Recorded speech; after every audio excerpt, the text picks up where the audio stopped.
Do you have a violin? Yes? Your violin is probably made out of wood. My violin is made out of a paper cup. Your violin probably has 4 strings. Mine has 1 string. Your violin is probably played with a bow. Mine is played with a cloth. You put rosin on your bow to create friction on the string, to make vibrations travel up the string to make music in the resonating chamber. There's music in the violin, and rosin is the reason. Instead of rosin on a bow, I put water on my cloth.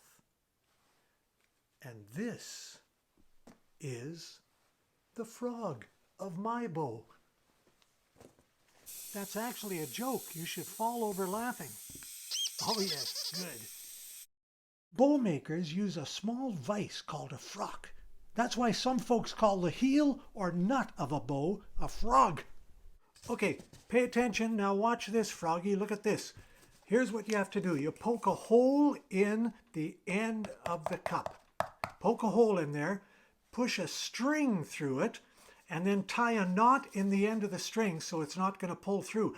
I tied a stick on the end of mine. You can tie a toothpick or something like that on there.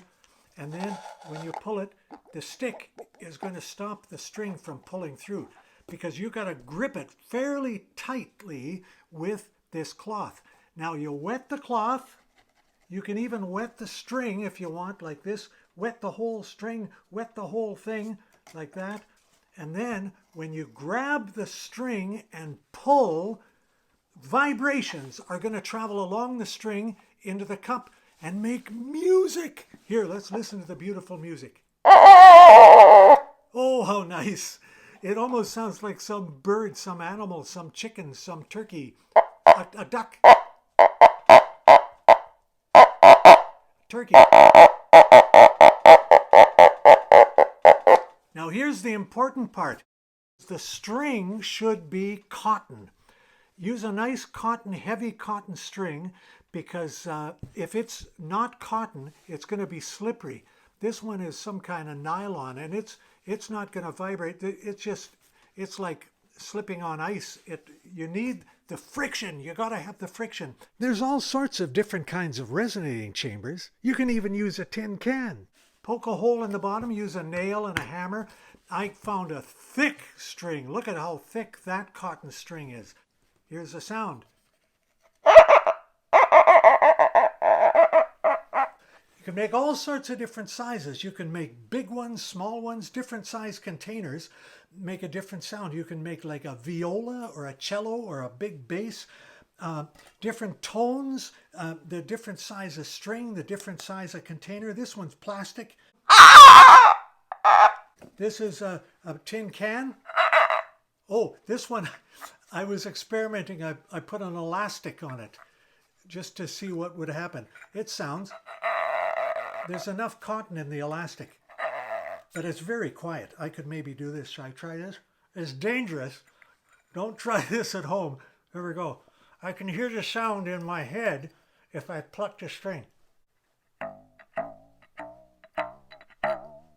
Oh, beautiful music in my head. The vibrations are traveling through my teeth into my brain.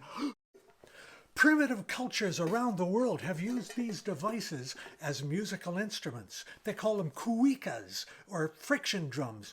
But to this day, even in Canada, some hunters use something like this to call moose.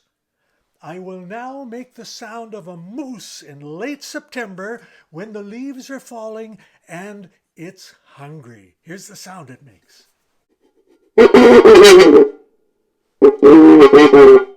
This one is a mouse call. I'm going to play you a tune from Bizet's opera Carmen. I know you think I'm going to play She'll Be Carmen Round the Mountain When She Carms. No, I'm going to play Habanera.